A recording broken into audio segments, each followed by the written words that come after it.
आइए आज सीखते हैं माइक्रोसॉफ्ट वर्ड में कैसे टेबल क्रिएट करेंगे। तो सबसे पहले आपको उसके लिए माइक्रोसॉफ्ट खोलना होगा और ये भी हम सीखेंगे कि माइक्रोसॉफ्ट वर्ड में कैसे टेबल क्रिएट करते हैं, कैसे उसमें डेटा एंट्री करते हैं, कैसे कभी कोई फॉर्मेट तैयार करते हैं। इन सभी चीज़ों के बारे में आप आज माइक्रोसॉफ्ट वर्ड के ज़रिए सीखेंगे। तो आप देख रहे हैं BICT computer centre YouTube channel में आपका स्वागत है। तो बिना समय गवाए अब स्टार्ट करते हैं। तो सबसे पहले आप माइक्रोसॉफ्ट वर्ड खोल लेंगे। माइक्रोसॉफ्ट वर्ड खोलने के लिए स्टार्ट पर क्लिक करके वर्ड सर्च करें और इंटर मारें। जैसे ही इंटर मारते हैं तो आपको यहाँ मिलता है ब्लैंक डॉक्यूमेंट। ब्लैंक डॉक्यूमेंट पर क्लिक करने के बाद आप यहाँ पर देखेंगे ये माइक्रोसॉफ्ट वर्ड का इंटरफेस है। तो पहले वीडियो में मैंने आपको पेज सेटअप करने के लिए बताया था, तो चलिए मैं सबसे पहले फिर से पेज सेटअप ही कर लेता हूँ। उसके लिए पेज लेआउट में जाते हैं। पेज लेआउट में जाने के बाद साइज पर क्लिक करें। साइज पर क्लिक करने के बाद A4 साइज को क्लियर कर लें। उसके बाद आप मार्जिन लेना चाहते हैं तो मार्जिन ले लेंगे। फिर उसके बाद हम टेबल क्रिएट करेंगे। टेबल क्रिएट करने के लिए आपको इंसर्ट, आज हम सिर्फ टेबल पर बात करेंगे और कुछ भी ज़्यादा नहीं। टेबल पर काम करने के लिए आपको इंसर्ट टैब में जाना होगा। इंसर्ट टैब में जैसे ही जाते हैं तो आपको यहाँ पर टेबल का एक ऑप्शन, एक कमांड दिखाई देता है और उसमें एक ड्रॉप डाउन लगा हुआ है। उस पर क्लिक करते हैं तो बहुत सारा टेबल इस तरह से आपको दिखाई देगा। आप कैसा टेबल तैयार करना चाहते हैं वो आप पर निर्भर करता है। तो ये इंसर्ट टेबल है। इंसर्ट टेबल में हम लेते हैं यहाँ पर number of column, number of row, कितना कॉलम कितना रो लेना चाहते हैं। तो अभी 5 2 है, 5 2 में ही ले लेते हैं। अब हम इसके ऊपर काम करेंगे। तो जैसे कि ये टेबल लेने के बाद अब अगर ऊपर में आप हेडिंग देना चाहते हैं तो इसे ये प्लस वाला सिंबल को देखिए, प्लस वाला सिंबल को पकड़कर माउस का लेफ्ट बटन दबाते हुए इसे पकड़कर ऊपर नीचे कर सकते हैं। अपने हिसाब से जहाँ रखना चाहते हैं रख सकते हैं। इधर से देखिए छोटा बड़ा कर सकते हैं। ये इस तरीक़ा से माउस के लेफ्ट बटन दबाते हुए खींचिए और ये हो जाएगा। ऊपर हम कुछ लिखना चाहते हैं उसके लिए हम लिख लेते हैं। जैसे कि मान लिया सपोज डेट कि मैं एक कंपनी का सेल्स रिपोर्ट तैयार करना चाहता हूँ, उसके लिए एक टेबल तैयार करना है। तो यहाँ पर ऊपर में हेडिंग दे देंगे सेल्स रिपोर्ट। सेल्स रिपोर्ट लिखने के बाद इसको सेंटर में लाने के लिए सेंटर एलिमेंट का प्रयोग करते हैं। इसका साइज बड़ा करने के लिए साइज बड़ा कर लेंगे। अंडरलाइन करना चाहते हैं तो अंडरलाइन कर लेंगे।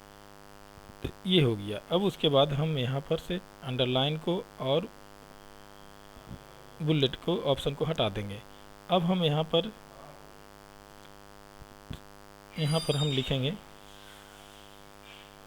ये लाइनिंग को अगर हटाना हो, इरेज करना हो, मिटाना हो तो इंसर्ट में जाएंगे। इंसर्ट में जाने के बाद आप टेबल पर क्लिक करेंगे। टेबल पर क्लिक करने के बाद टेबल को सेलेक्ट कर लेते हैं। उसको जैसे ही टेबल को हम सेलेक्ट करते हैं तो एक ऑप्शन यहाँ आता है और यहाँ भी देखिए लेआउट और डिज़ाइन, दो टैब आपके सामने आ जाते हैं। तो ये देखिए लेआउट पर जैसे ही हम जाते हैं तो यहाँ एक इरेज का ऑप्शन है। इरेज को लेकर हम यहाँ इसे इरेज कर सकते हैं। देखिए ये हम इरेज कर रहे हैं। इस तरह से इरेज करने के बाद अब चाहें तो इसमें एक बीच में कुछ लिखना चाहते हैं तो लिख सकते हैं, जैसे कि Ram and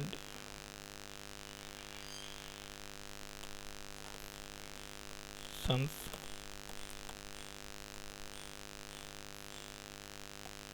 Ram and sons company.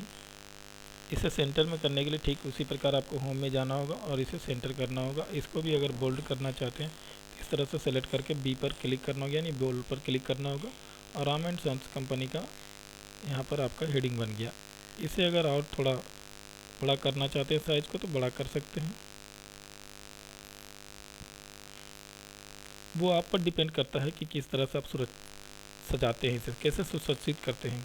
जब हम याद रखना है आपको कि कभी भी कोई भी काम करते हैं तो वो आकर्षक दिखना चाहिए। अगर कोई चीज़ हम कोई काम कर रहे हैं और वो देखने में आकर्षक नहीं हो, कंप्यूटर तो चलाने का कोई भी चला सकता है, लेकिन इसका मतलब ये नहीं कि हर कोई काम कर सकता है। हाँ कर सकता है, बस उसे अपना दिमाग को चलाना होगा, अपने हिसाब से उसे काम करना होगा। कौन क्या कर रहा है, कौन कैसे किया, वो मतलब मायने नहीं रखता है। तुम क्या कर रहे हो वो इम्पोर्टेंट है। तुम देखो अपने हिसाब से, तुमको दिमाग लगाना होगा कि इसमें कितना कॉलम की ज़रूरत है। तो मुझे ज़रूरत है एक डेट का, तो चलिए मैं एक डेट का कॉलम बना लेते हैं। दूसरा कॉलम मुझे ज़रूरत है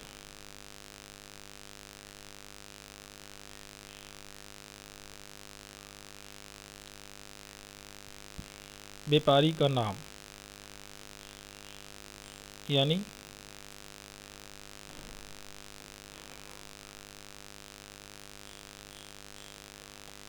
परचेजर नेम।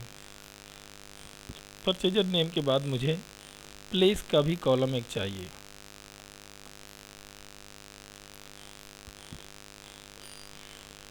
वो अपने हिसाब से हर कॉलम को, हर टेबल को आप क्रिएट कर सकते हैं। प्लेस को मैंने बना लिया, इसे का साइज थोड़ा बड़ा कर लेते हैं।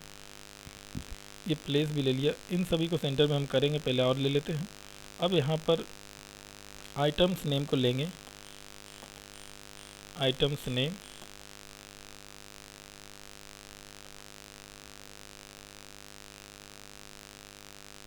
आइटम्स नेम हो गया। आइटम्स नेम का कॉलम हम थोड़ा इस तरह से रखते हैं। उसके बाद फिर मुझे चाहिए क्वांटिटी। क्वांटिटी के बाद फिर कॉलम मुझे बनाना हो तो जैसा कि आपको मैंने बताया, लेआउट में जाएंगे और ड्रॉ टेबल पर क्लिक करेंगे और एक घर को और बना लेंगे, यानी एक रो और तैयार करेंगे। ये हो गया। उसके बाद फिर उसे हटाने के लिए जो ऑप्शन को लेते हैं, जैसे ड्रॉ टेबल को लिए, उसे हटाने के लिए एस्केप की का बटन का प्रयोग करना है, जो कि कीबोर्ड के सबसे बाएं साइड में ऊपर के दिशा में होता है, आपको याद रखना है। क्वांटिटी के बाद आपको रेट लेना है। रेट लेने के बाद फिर से एक टेबल मुझे और चाहिए, फिर एक टेबल ले लिया। फिर उसके बाद रेट लेने के बाद, उसके बाद अगर कुछ भाड़ा लगता है, जैसे कैरेज लगता हो,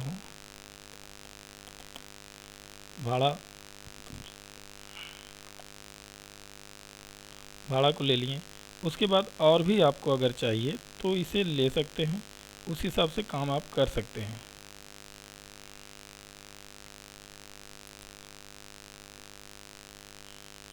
और उसके बाद एक टोटल कॉलम का बनाएंगे। तो ये रहा टोटल का कॉलम हम बना रहे हैं और यहाँ लिख देंगे टोटल। इसी प्रकार जीएसटी देना हो तो जीएसटी का कॉलम बना सकते हैं, वैट देना हो तो वैट का कॉलम बना सकते हैं। खैर अब तो वैट का कॉलम बनना ही नहीं है, क्योंकि वैट अब ख़त्म कर दिया गया। इस प्रकार से अब इस हेडिंग को अब हम चाहेंगे तो अपने हिसाब से बोल्ड कर सकते हैं। अब बोल्ड करने के बाद इसे हम सेंटर में भी ले सकते हैं सभी को, और सेंटर में ले लेंगे इस प्रकार से। अब हम कुछ भी नहीं करेंगे, बस यहाँ साइड में क्लिक करेंगे और इंटर मारेंगे या फिर टैब दबाएंगे तो कॉलम अपने आप बन जाएगा। अब हम देखते हैं डेट। जैसे मान लिया जाए आज का ही दिन लेते हैं 20। इस बात का आप ख्याल रखना है कि बोल्ड को हटा देना है। 20/5/2020 इस तरीक़ा से ले लिए। और साइज़ अगर छोटा करना चाहते हैं तो साइज़ छोटा भी कर सकते हैं।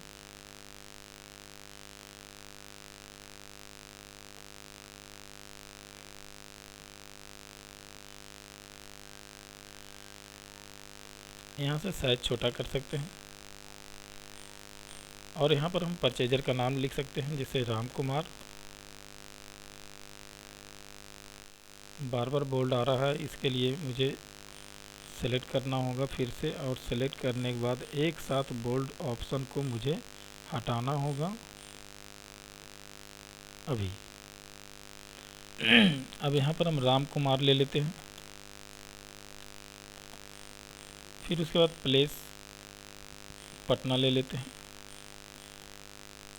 आइटम्स नेम में हम कंप्यूटर ले लेते हैं। और यहाँ पर क्वांटिटी ले लेते हैं 10 पीस। और यहाँ पर हम रेट ले लेते हैं, मान लिया जाए 20,000।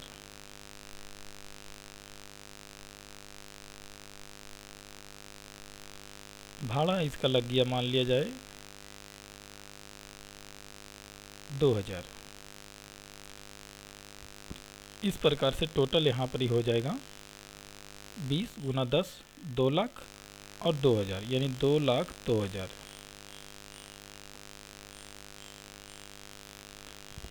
हो गया। इसी प्रकार से नेक्स्ट कॉलम के लिए टैब दबाते जाइए, ये आते जाएगा। इस तरह से आप टेबल क्रिएट कर सकते हैं। तो आज मैंने आपको बताया माइक्रोसॉफ्ट वर्ड में कैसे टेबल हम क्रिएट करते हैं, और भी अच्छा तरह से सिखाने के लिए मैं कोशिश करूँगा। लेकिन फ़िलहाल आप अभी इस तरह से टेबल क्रिएट करने के लिए सीखिए, और फिर मैं आपको माइक्रोसॉफ्ट एक्सेल में कैसे काम करते हैं, ये तो फ़िलहाल ऐसे इस तरह का काम करने के लिए माइक्रोसॉफ्ट एक्सेल से बेटर और कुछ भी अभी फ़िलहाल नहीं है, और है भी तो मतलब जनरली माइक्रोसॉफ्ट एक्सेल से बेटर अभी एक लर्निंग पीरियड के लिए माइक्रोसॉफ्ट एक्सेल से ज़्यादा बढ़िया है ही नहीं। क्योंकि माइक्रोसॉफ्ट एक्सेल में बहुत सारी चीज़ें ऐसी हैं जो कि माइक्रोसॉफ्ट वर्ड में आप नहीं कर पाओगे। जैसे कि जोड़ने के लिए मैंने मैनुअली जोड़ा है, वहाँ पर फार्मूला से यूज कर सकते हैं। तो माइक्रोसॉफ्ट एक्सेल का वीडियो देखने के लिए आप इस वीडियो को लाइक करें, कमेंट करें। मैं आपको माइक्रोसॉफ्ट एक्सेल के बारे में अगला वीडियो में आपको ज़रूर बताऊंगा। लेकिन अभी फ़िलहाल हम माइक्रोसॉफ्ट वर्ड को बता रहे हैं, तो फिलहाल माइक्रोसॉफ्ट वर्ड में हम काम करेंगे इस तरह से। और इसे बनाने के बाद आप सेव कर लेंगे, इस तरह से फाइल में जाकर इसे सेव कर लेंगे। सेव का लोकेशन आप पर डिपेंड करता है कि आप कहाँ सेव करना चाहते हैं, डेस्कटॉप पर सेव करना चाहते हैं या डॉक्यूमेंट पर सेव करना चाहते हैं, वो आप पर डिपेंड करता है कि कहाँ सेव करना चाहते हैं। इस तरह से राम के नाम से ही सेव कर दिया मैंने। इस तरह से आप कर सकते हैं, माइक्रोसॉफ्ट वर्ड में काम कर सकते हैं। तो मैं आशा करता हूँ कि हमारे द्वारा बताए गए ऑप्शनों को आप समझ चुके हैं, और किसी भी प्रकार का दिक्कत हो, अगर जो भी बातें आपको नहीं समझ में आता हो, वो फिलहाल मुझे कमेंट करके ज़रूर बताएं। आप लोग कमेंट भी नहीं करते हैं और ना ही लाइक करते। वीडियो तो देखते हैं लेकिन लाइक नहीं करते। तो प्लीज़ मेरे चैनल को सब्सक्राइब करें और लाइक करें। मैं आशा करता हूँ कि हमेशा आपके हित में काम करता रहूँगा।